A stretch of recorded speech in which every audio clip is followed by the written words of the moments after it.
Hello members, this is Aman from अपमो stocks. We hope that you are doing well. तो जिस stock को हम लोग आज कवर करने वाले हैं स्टॉक एनालिसिस में, इसका नाम है बीडीएल, भारत डायनामिक्स लिमिटेड।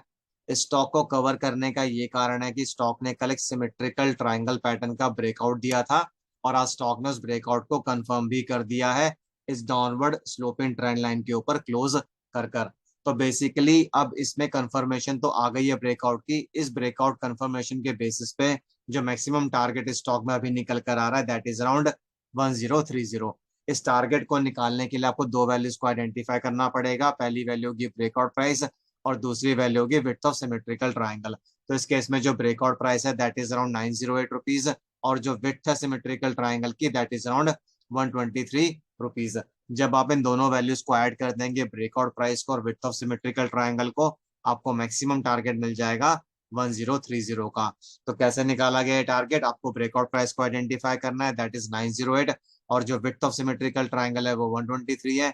जब आप इन दोनों वैल्यूज को ऐड कर देंगे आपको मैक्सिमम टारगेट मिल जाएगा स्टॉक में 1031 का, या फिर आप उसको 1030 भी लेकर चल सकते हैं।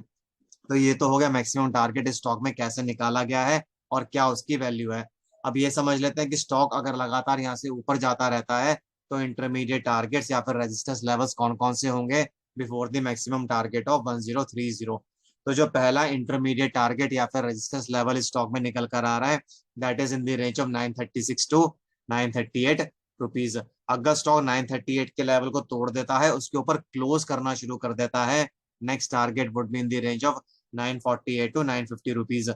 अगर स्टॉक 950 के लेवल को भी तोड़ देता है, उसके ऊपर सस्टेन करना शुरू कर देता है, next target would be around 964 rupees.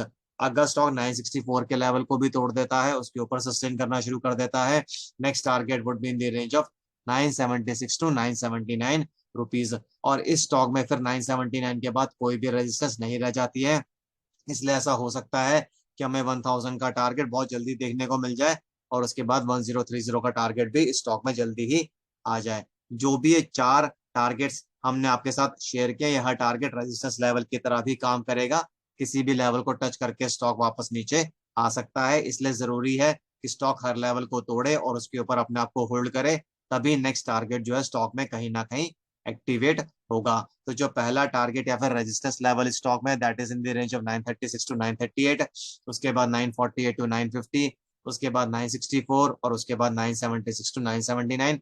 979 के बाद स्टॉक में कोई भी रेजिस्टेंस नहीं रह जाती है। ऐसा हो सकता है कि फिर स्टॉक में 1000 और 1030 का टारगेट हमें बहुत जल्दी देखने को मिल जाए। तो ये तो होगा ऊपर के लेवल्स। अब ये समझ लेते हैं कि स्टॉक के लिए इमीडिएट मेजर सपोर्ट कहाँ पर है।